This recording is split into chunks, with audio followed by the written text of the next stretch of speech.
Assalamualaikum warahmatullahi wabarakatuh. Saya Fida Rafika Miladiah akan menjelaskan tentang konsep zakat dalam Islam. Nah, kali ini kita akan membahas makna dari zakat terlebih dahulu. Zakat dalam bahasa diartikan sebagai berkah, suci, dan baik. Nah, menurut terminologis, zakat ialah nama dari suatu harta tertentu yang telah mencapai syarat tertentu dan oleh Allah diperintahkan untuk mengeluarkan kepada orang yang berhak menerimanya. Kemudian, menurut istilah ahli fikih, zakat ialah harta tertentu yang telah mencapai nisab tertentu dan diberikan kepada kelompok tertentu pula.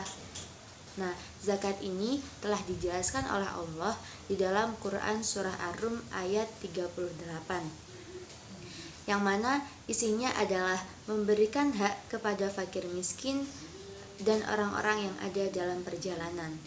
Kemudian, menurut Capra, zakat bisa mengangkat atau memberikan dampak positif dalam pemberian investasi dana. Bagaimana tidak? Karena jika kita mengeluarkan zakat, maka ada pihak yang terselamatkan, yakni fakir miskin. Kemudian, dari pengertian di atas, maka sangat jelas bahwa orang yang mengeluarkan zakat atau sebagian dari hartanya dapat menambah kesuburan harta dan memperoleh keberkahan dari Allah Subhanahu wa Ta'ala. Kemudian, kewajiban berzakat ini telah Allah jelaskan lebih lanjut dalam Quran Surah Al-Baqarah ayat 43, yang mana bunyinya yakni A'udzu billahi minasyaitonir rajim. Bismillahirrahmanirrahim. Wa aqimus sholata wa atuz zakata warka'u ma'ar raki'in. Yang mana perintahnya di dalam ayat ini adalah dan dirikanlah sholat serta tunaikanlah zakat, seperti itu. Kemudian di dalam tafsir Al-Muyassar juga dijelaskan bahwasanya tunaikanlah sholat secara sempurna dengan melaksanakan rukun-rukunnya, wajib-wajibnya, dan sunah-sunahnya. Kemudian bayarkanlah zakat harta yang telah Allah berikan kepada kalian, dan tunduklah kalian kepada Allah bersama umat Muhammad Shallallahu Alaihi Wasallam. Nah, di sini diterangkan pula pada kata wa'atuz zakah menurut Mubarak bin Fudalah yang meriwayatkan dari Hasan Al-Basri yang katanya begini: pembayaran zakat itu merupakan kewajiban yang mana amal ibadah tidak akan sempurna atau tidak akan bermanfaat kecuali dengan menunaikan dan mengerjakannya, karena zakat ini juga bisa membersihkan harta-harta kita yang kotor, seperti itu. Kemudian dijelaskan dalam Quran Surah At-Taubah ayat 103, yang mana bunyinya seperti ini: khudh min amwalihim shadaqatan tutahhiruhum biha, dan seterusnya. Nah, di dalam tafsir Jalalain, hal ini dijelaskan bahwasanya ambillah sedekah dari harta mereka agar kalian dapat menyucikan atau membersihkan dari dosa-dosa. Selain At-Taubah, Al-An'am ayat 141 juga menjelaskan hal yang serupa, yang mana Profesor Dr. Muhammad Quraisy Shihab menjelaskan dalam tafsirnya Al-Misbah, yang intinya seperti ini: Allah telah menumbuhkan tanaman-tanaman, kemudian tanaman itu ditanam di tanah yang sama, disiram dengan air yang sama pula. Nah, makanlah buah-buahan dari hasilnya, namun jangan berlebihan. Keluarkanlah zakat untuk sesama agar kalian tidak memakan hak-hak orang miskin. Kurang lebihnya seperti itu. Maka dari keseluruhan ayat tersebut kita dapat menarik kesimpulan bahwa isinya adalah kita sebagai umat Islam harus mengeluarkan zakat agar harta kita menjadi bersih dari kotoran dan dosa serta membantu umat yang lainnya. Karena zakat dapat mengentaskan kemiskinan yang ada saat ini. Seperti itu. Terima kasih telah menjelaskan penjelasan dari saya.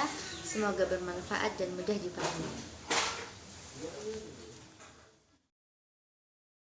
Assalamualaikum warahmatullahi wabarakatuh. Di sini saya akan menjelaskan tentang fungsi dan hikmah daripada zakat. Nah, zakat ini memiliki peran penting dalam kehidupan umat manusia.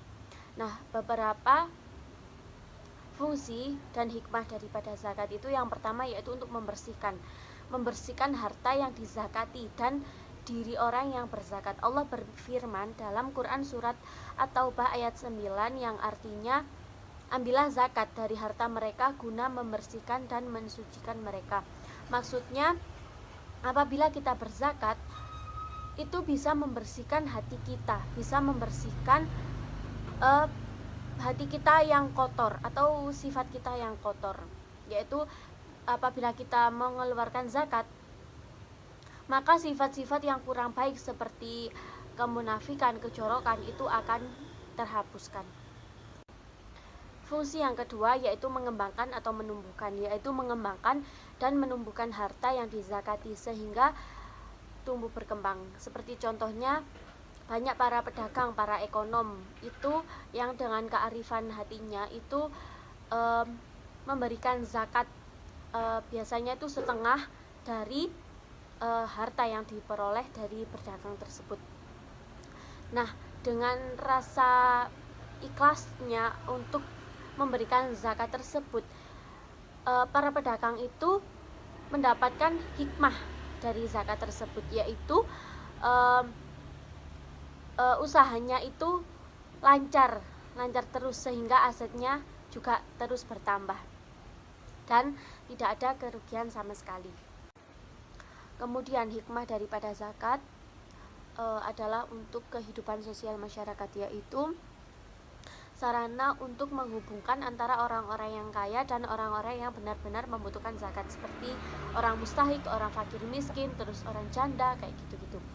Nah, zakat ini digunakan sebagai sarana untuk mengatasi masalah ekonominya, masalah kemiskinan dan masalah kesenjangan sosial yang terjadi di tengah-tengah masyarakat atau di tengah-tengah orang yang sangat membutuhkan zakat tersebut.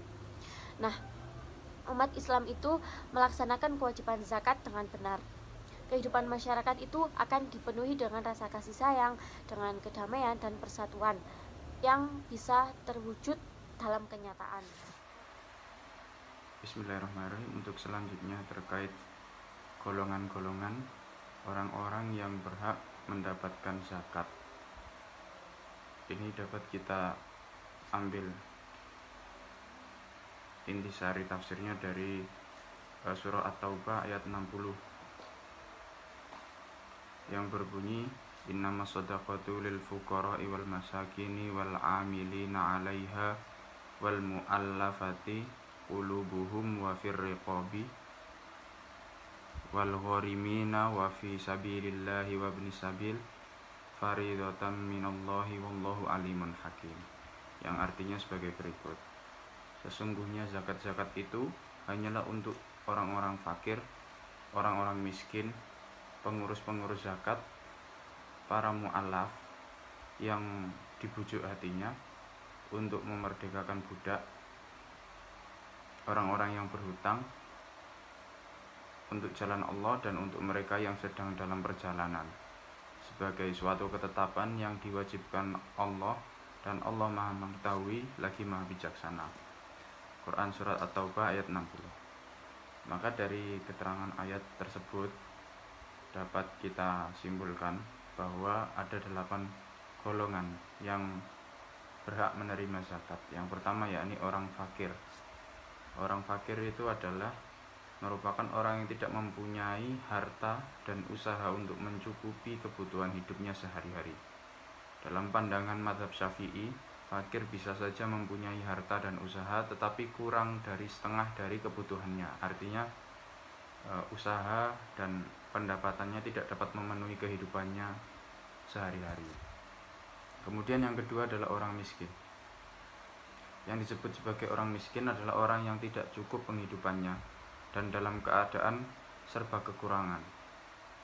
Dalam pandangan mazhab Syafi'i, orang miskin adalah mereka yang mampu memenuhi kebutuhan hingga lebih dari setengah yang dibutuhkan namun belum mencukupi. Jadi miskin ini sedikit di atas fakir, tetapi tetap saja pendapatan atau pemasukannya itu tidak dapat memenuhi kebutuhan hidupnya untuk sehari-hari. Yang ketiga yakni amil atau pengurus zakat, atau biasa kita kenal dengan panitia zakat.